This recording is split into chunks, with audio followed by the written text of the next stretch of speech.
En aquestes vinyes del Mas Clarella, aquí a Santa Maria de Besora, s'han produït aquest 2021 les primeres 4 varietats de vi que ha pogut donar aquesta nova plantació que fa uns anys va començar a prendre forma. Avui al torn de tarda coneixerem com ha estat tot aquest procés per tal d'acabar elaborant aquests 4 vins que aquest 2021 ja es poden comercialitzar. Clàudia, bona tarda. Vols que et portem alguna ampolla quan marxem d'aquí? Home, Guillem, molt bona tarda. M'agradaria molt provar aquests vins del Mas Clarella. Molt bona tarda a tothom. Ja ho veuen, avui el programa comença des d'aquest indret privilegiat de la comarca, molt a prop de Santa Maria de Besora. Serem a Osona, però també serem a molts altres punts de la Catalunya central. Els deixem amb un petit resum del que ens espera avui al programa.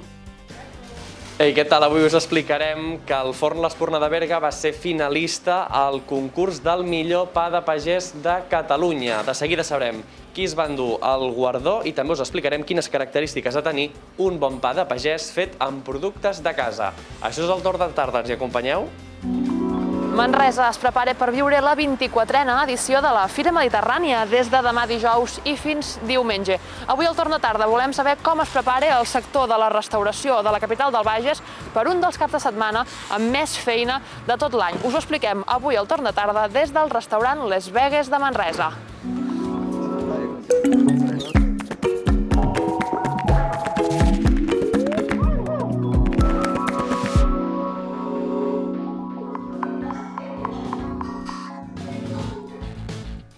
Que a la comarca d'Osona s'hi pogués fer un bon vi fa uns anys, segurament no s'ho hauria acabat d'imaginar ningú. Fa unes setmanes, però, es va començar a comercialitzar el vi del Mas Clarella. 4 varietats de vi. D'aquesta manera es feia realitat el somni d'un empresari americà, una aventura que en tot moment ha compartit amb un enòleg de La Rioja. Volem descobrir tots els detalls d'aquesta història i per això mateix tornem al Mas Clarella, molt a prop de Santa Maria de Besora. Allà ja ho veien a l'inici, tenim el nostre company, en Guillem Sánchez. Guillem, molt bona tarda de nou. Hem quedat que ens portaries alguna ampolla de vi, però abans volem que ens expliquis com ha estat aquesta aventura de fer els vins del Mas Clarella. Hola, Clàudia, bona tarda. Doncs ha estat una aventura que ha durat de moment uns quants anys i que aquest 2021, com dèiem, ja ha pogut veure els primers resultats. En aquestes vinyes que tenim aquí al costat nostre s'han creat aquestes 4 varietats que ja estan comercialitzant-se. Per parlar de com ha estat tot aquest procés tenim amb nosaltres en Goyo, el director del projecte. Goyo, bona tarda. Hola, buenas tardes. Content d'aquesta primera producció ja real, aquesta comercialització ja real d'aquestes 4 varietats de vi? Sí, muy contento. Llevamos experimentando en la finca desde hace muchos años y bueno, pues el sueño del propietario, de Brad, pues se ha hecho real. El día 17 de septiembre presentamos los primeros vinos, las comercializaciones, la bodega, y la verdad es que tanto la acogida de público como de periodistas y gente especializada del sector de Cataluña, pues han quedado enormemente contentos y bueno, pues deseosos de seguir probando nuestros vinos. Goyo, què ha estat el més difícil a l'hora de poder crear aquestes varietats de vins i d'implantar la vinya aquí a Santa Maria de Besora, que segurament si a algú li preguntes on posar una vinya no hagués pensat mai de portar-la aquí? Sí, no es un sitio digamos tradicional, aunque tenemos vestigios de que aquí ha habido viña desde hace muchos siglos. Hace 150 años pues desapareció la viña de estos parajes y nosotros lo hemos recuperado. Lógicamente es un trabajo enorme, difícil, muy técnico para poder trasladar el viñedo y transformarlo en vinos de calidad en una zona tan hostil para el cultivo. Pero estamos contentos, hemos adaptado nuestra viticultura a una viticultura de semimontaña, con una tipología de vinos pues bueno, especiales, siempre dentro de una calidad media alta, que es lo que queremos mantener i bueno, pues és el que tenemos en este momento. De fet, aquesta mateixa setmana encara estàveu acabant pràcticament tota la feina per tal de poder fer aquesta comercialització i aquesta primera barema, ¿no? Sí, nos habéis pillado prácticamente recogiendo ya los utensilios de bodega. Terminamos ayer por la noche. Nuestra idea había sido intentar alargar un poquito más la vendimia porque encima venían buenos días para ello. Pero bueno, este año ha sido una cosecha un poquito más corta de lo que nosotros esperábamos. Hemos tenido episodios de granizo y de heladas que nos han limitado un poquito la producción y hemos vendimiado un poquito más pronto o más rápido de lo normal. I aquests 4 vins, aquestes 4 modalitats, Goyo, què són una mica i què hi pot trobar la gent? Bueno, nosotros hemos planteado 4 tipos diferentes de vino para intentar mostrar un poco las características de la zona. Tenemos dos vinos blancos, uno más fresco sin que pase por madera para ver un poco cuáles son las características más propias de la variedad y de la zona, que es donde se ve, y luego pues un vino de reserva con nuestras variedades o nuestras uvas más especiales, que lo tenemos aproximadamente entre 14 y 15 meses en barrica de roble francès antes de sacarlo. Perfecte, Goyo, doncs moltes gràcies. I tenim aquí també amb nosaltres l'ideòleg, el pensador de tot aquest projecte, Brad. Brad, buenas tardes. Hola, Cataluña. Contento, le decía Goyo, por esta primera vendimia, por esta primera producción ya real de los vinos aquí en Masclarella. Sí, bueno, hemos empezado recién, hasta poco. Y en 2015 plantamos y aquí estamos, la primera cosecha y bueno, el año pasado la primera cosecha.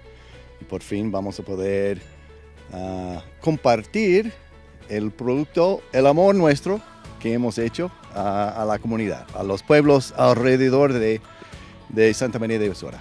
¿Por qué escogisteis este sitio? Porque podíais haber montado el viñedo en otro sitio también de Osona o de Cataluña.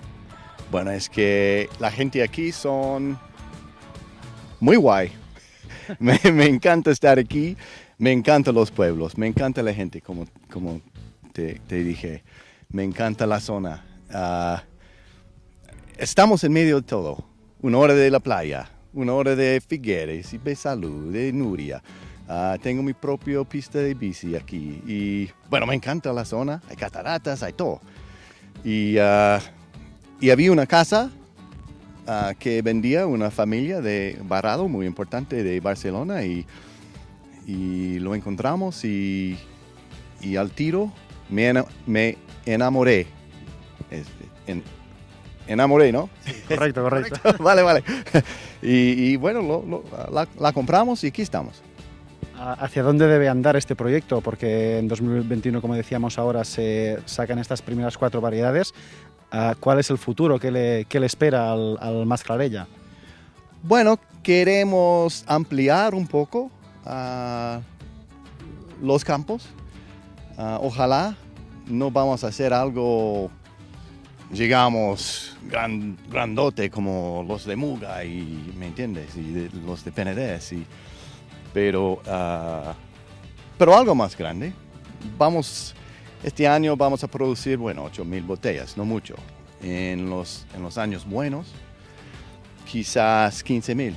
Nos gustaría producir 30,000, 40,000 por ahí. Algo especial, pequeño. De calidad. De calidad, pero no de alta producción, ¿me entiendes? Pero algo más que tenemos ahora. Pues moltes gràcies, Brad, i amb vostès, com veien, estarem pendents d'aquesta producció, si augmenta, si es dediquen més hectàrees de totes les que hi ha aquí a la finca en aquestes vinyes, i ara demanarem, Clàudia, si podem agafar alguna ampolla per poder-los portar aquí al torn de tarda. Molt bé, això m'agrada. Guillem Sánchez, que vagi molt bé des d'aquest lloc tan preciós de la comarca d'Osona. El que fem ara és anar fins al Berguedà, perquè avui volem parlar de l'handbol Berga, un dels equips més afició i més importància de la comarca del Berguedà, que precisament ha començat una campanya per visibilitzar l'esport femení, concretament un dels seus equips femenins. Ho ha fet tot plegat a través d'un vídeo. En volem parlar amb la Mònica Duran, membre de la Junta de l'entitat. Aquí saludem. Mònica, molt bona tarda, benvinguda. Hola, bona tarda. Un vídeo que, si no m'equivoco, es va llançar a principis d'aquesta mateixa setmana. Mònica, amb quin objectiu es va fer? Sí, el vam llançar dilluns, el vam presentar diumenge així porta tancada. I, bàsicament el que posa de manifest aquest vídeo són, tota la primera part del vídeo són tot de coses que hem sentit dir-nos com a jugadores, tant per part de jugadors del masculí dels nostres equips, com de pares nostres, de companys, d'afició. I bàsicament el que ve a posar en manifest aquest vídeo és que n'estem fartes, vull dir, juguem de la mateixa manera que juguen els nois i que bàsicament volem ser tractades iguals que els nois. Vull dir, de la mateixa manera que no sentiràs amb un equip de nois que aquest equip no farà res, amb equips femenins nostres sí que s'ha sentit. I ja no és només una cosa de handball o una cosa del nostre club, sinó que és un vídeo també extensiu i obert a que tothom se'l faci seu, tots els seus equips i tots els clubs, perquè és una cosa que com a noies i com a dones ens hi trobem a cada lloc on anem, a cada competició on anem. Per tant, és un vídeo que bàsicament volem manifestar això, que n'estem fartes, dit clarament, i que, vull dir, reivindiquem el nostre lloc a les pistes i als camps. Et volia demanar, Mònica, de qui havia estat la idea d'iniciar aquesta campanya, però veig que pel que dius és una cosa força coral. Tothom en tenia una mica de ganes.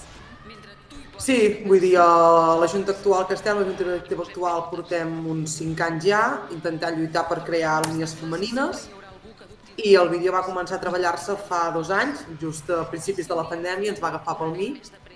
Però sí, és una cosa que bastant tots els equips, sobretot el sènior femení i el màster i el juvenil, que són els que més surten al vídeo també, en reclamaven aquest punt d'importància de dir, ei, està passant això, fem alguna cosa. I és el vídeo.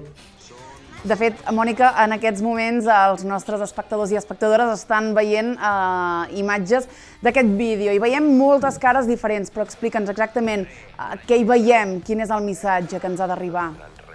Aquí els vídeos que estan... Les noies que surten són actualment totes les que tenim al club. Per mala pata només tenim 4 nenes petites, que són alevines, que també surten per aquí ficades, i el que estem veient són els equips femenins sèniors i màsters i juvenils. Vull dir, el que estem dient bàsicament és això, que estem aquí i que no ens mourem. Aquest vídeo es va llançar, entenem, per les xarxes socials aquest mateix dilluns. És important que ens expliquis, Mònica, quines han estat les reaccions? Bastant bones. De moment, tot el que ens ha arribat és un feedback bastant bo. Vull dir, a mitjans de comunicació va tenir bastanta repercussió, estic aquí, de fet, i per part de xarxes socials els aficionats i el club i els jugadors propis ho van acollir amb moltes ganes. Vull dir, un vídeo que ja fèiem tantetes des de feia molt temps dintre del club i és un vídeo que s'està esperant amb ganes i de moment esperem que funcioni tant per promocionar l'esport nostre, els nostres femenins, com hem dit, fer-ho extensiu a tothom que li faci falta. Visibilitzar l'esport femení era l'objectiu clau d'aquesta campanya que ha impulsat en vol Berga. No sé si aquesta campanya continuarà d'alguna manera o us quedeu aquí amb el vídeo.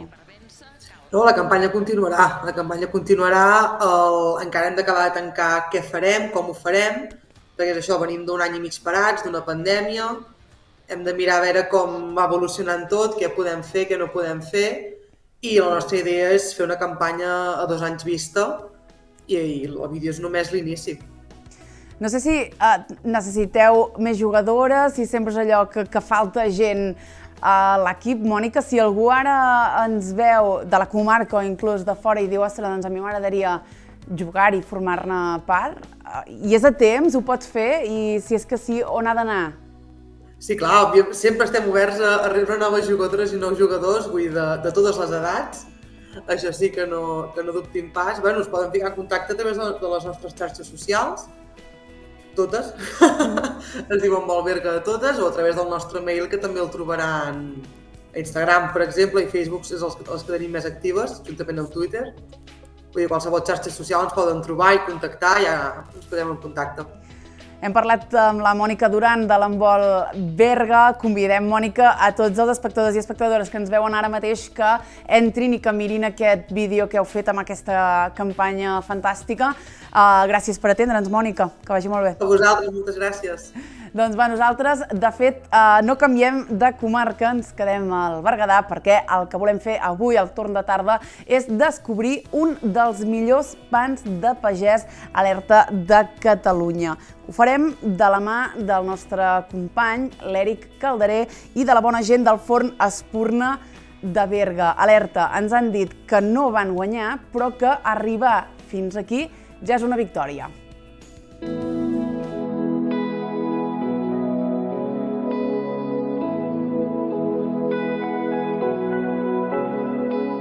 Com us deia, es buscava el millor pa de pagès de Catalunya i aquí a Berga, el forn l'Espurna, s'hi va presentar i va resultar finalista. Només això, Joan Urrea, ja és una victòria, no ens comenta? Home, i tant que sí, i tant. Poder estar al costat d'un pilot de gent boníssims, perquè realment és que de forners molts són molt bons. La llàstima és que no tots estiguem a dins de la IGP, perquè estic segur que molts forners fan bon pa, bona feina i no es poden presentar per això mateix, perquè no estan representats a dins de la IGP.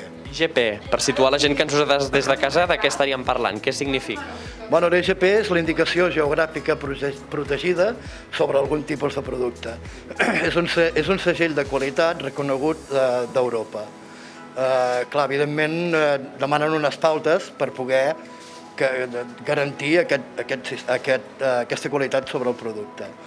Un d'ells, per exemple, demanen que utilitzes unes farines d'una qualitat, s'ha d'utilitzar massa mare natural, evidentment feta per cadascun, unes pautes de reposos d'un mínim d'unes 8 hores i la cocció amb forn de sola. Aquesta qualitat és la que detona o acaba detonant aquests resultats d'aquest concurs. Qui va ser el guanyador, Joan? Va ser l'Andreu Galceran de la fleca de Cal Mosso de Vilassar. No sé si entre vosaltres veu compartir, no diré els secrets de la recepta, però una miqueta les inquietuds del sector. Sí, home, inquietuds. Evidentment, dels 5 finalistes hi érem tots amb inquietuds, perquè tan sols arribar a aquesta final ja és el millor de tot. Ja, sincerament, de rivalitat no n'hi ha, perquè la rivalitat ja la tens, és que ja la tens. No, evidentment, entre vestidors, amb els comentaris i molta sort desitjat de cara a tots. Vull dir que no... I anem a parlar de coses que li interessen a la gent de casa. Tu, com a expert panaire, què ha de tenir un bon pa de pagès allò quan el masteguem? Bueno, el pa, per començar, ha de tenir una bona molla, una bona olor, ha de tenir un petit grau d'acidesa, perquè és el que al final dona una mica de sabor, ha de ser evidentment cruixent, i el pa, sobretot, el que ha de tenir és una mica també de durabilitat, perquè aquest tipus de pa el que fa és que pugui durar, a vegades, fins a més de 48 hores. I què és el millor per acompanyar el pa? L'oli, el tomàquet, l'all, l'embotit? Un bon pa es menja prou sol. Un bon pa es menja prou sol. Ara, si a sobre poses un bon oli d'oliva i una bona llonganissa, escolta, aquí ja ho tenim tot. Veieu la varietat de tipus de pans que treballa Forn l'Espurna, en aquest cas, també de pastes, i els clients que no ens deixen, com allò, ni treballar, perquè, escolta, això és un no parar de gent que a aquesta hora ve a comprar. Joan, no sé, per acabar, primer de tot agrair-te i felicitar-te per aquesta distinció. No sé si ja rumieu amb noves possibilitats a l'hora de treballar aquest pa, de treballar pastes, de cara a l'any que ve. Aquí som molt inquiets. Ara fa pocs dies també hem tret un altre pa que en diem el pa del Berguedà, que és un pa fet a través de farina de pèsols negres, evidentment, que és el pèsol autòcton del Berguedà. Les inquietuds hi són. Nosaltres continuem anant a escola, continuem inventant, rumiant, pensant, per sempre atraure alguna més de clientela i per donar uns bons productes, sobretot, el més artesans possible.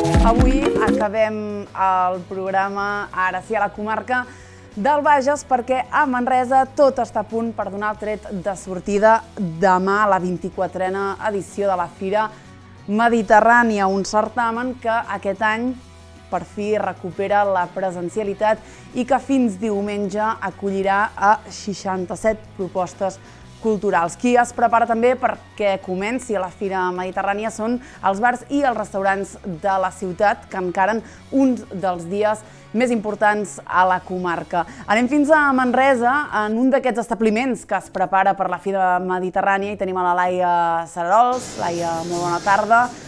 Tot a punt perquè comenci? Bona tarda, Clàudia. Doncs sí, tot a punt. Com deies, demà comença la 24a edició de la Fira Mediterrània, una edició molt esperada, perquè l'any passat va ser en bona part virtual, i de fet ja es comencen a veure pel carrer els primers programadors, també artistes, que van arribant i es van instal·lant ja a Manresa. Cap de setmana intens a nivell cultural i també intens per la restauració. Per això hem vingut fins aquí, fins a Las Vegas. Pilar, bona tarda. Hola, bona tarda. Es presenta un dels caps de setmana més forts de l'any? Jo crec que sí, esperem que tot vagi remuntant i es vagi sortint. L'any passat va ser molt trista perquè justament aquest dia ens van tancar i llavors només vam poder fer menjar per emportar i va ser tot una mica així, molt trist. Estem al carrer del Born. Per aquells que no siguin de Manresa, hem d'explicar que just aquí davant tenim el Teatre Conservatori, punt on hi haurà activitat de la Mediterrània, també som a prop del Teatre Cursal i dels espais que hi haurà activitat. Qui ve aquests dies cap aquí? Aquí venen molts dels programadors que estan voltant per aquí, llavors ells ja van amb un tiquet que ells poden dinar aquí. I llavors ve molta de la gent que va a espectacles, que corre pel carrer, que ve a veure funcions, que visita molta gent aquesta Fira Manresa. Aquest cap de setmana tindrem més de 60 propostes. En anys anteriors a la pandèmia, aquí davant, aquí al carrer, també teníeu activitat. Eren dies molt bonics, no? Jo crec que era el maco d'aquesta fira, que tots aquests espectacles que es feien pel carrer i tenien el seu seguici, i la gent ja els esperava molt, entre plaça i plaça, anaven esperant que passés l'espectacle. Però no s'ha pogut fer al carrer aquest any, però la fira segueix, vull dir que té molta programació, és molt maca. Com us prepareu vosaltres aquí al restaurant per aquest cap de setmana? Amb quant de temps us prepareu? Nosaltres ens preparem amb bastant 15 dies ja d'antelació i ens anem... Nosaltres ja comença demà a la fira, perquè ja vindran tots els programadors i la gent que treballa a la fira. I llavors, per exemple, nosaltres en una setmana normal, el diumenge no treballaríem, aquest ja obrim i treballem i som més gent treballant també. Quina és l'hora del dia que tindreu més feina, que preveieu que hi haurà més activitat? Són els dinars i els sopars. Aquesta és la major afluència. Al dematí també hem esmorzars, però dinars i sopars és el que més... I noteu que ve públic de fora? Què us comenta la gent quan ve aquí al restaurant? Sí, aquí es visita molt. Aquesta fira és molt visitada per la gent de fora. Sobretot el diumenge ve molta gent de fora, i dissabte també. Què suposa per vosaltres aquest any poder recuperar la Mediterrània, encara que no tingueu l'activitat aquí al carrer que tindríeu altres anys? No serà com la d'abans de la pandèmia, però ja serà una fira tal com cal. Com a manresana, per què ha de venir la gent aquest cap de setmana cap a Manresa? Que és una fira única i és molt maca, i poder veure espectacles que venen tots els programadors a seguir-los.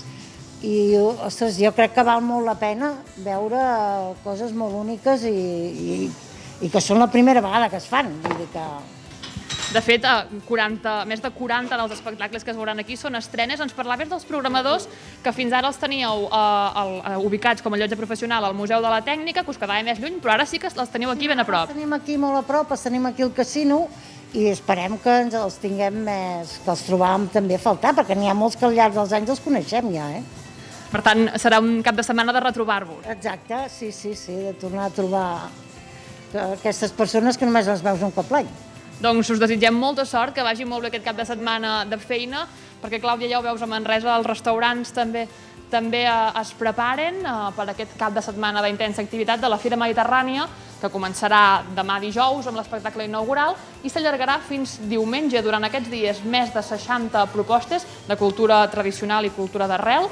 que visitaran Manresa, i d'aquestes, com et comentava, més de 40 són estrenes. Per tant, un cap de setmana de cultura intensa aquí a Manresa que no ens podem perdre i que seguirem de ben a prop, i que la restauració, com veies, també ja es preparen per poder atendre tot el públic que vindrà fins aquí a Manresa, des de programadors, artistes i també públic d'arreu, que s'espera que aquest cap de setmana visiti la capital del Bages. La restauració es prepara per un dels esdeveniments més importants de la capital del Bages, amb Manresa com a centre neuràlgic, que ens explicava la nostra companya, la Laia Cerarols. Laia, moltíssimes gràcies. Ho seguirem des d'aquí, des del torn de tarda. Volem saber com evoluciona aquesta Fira Mediterrània. Nosaltres ho deixem per avui, però tornarem demà dijous. Serà a partir de 7:15. Que vagi bé.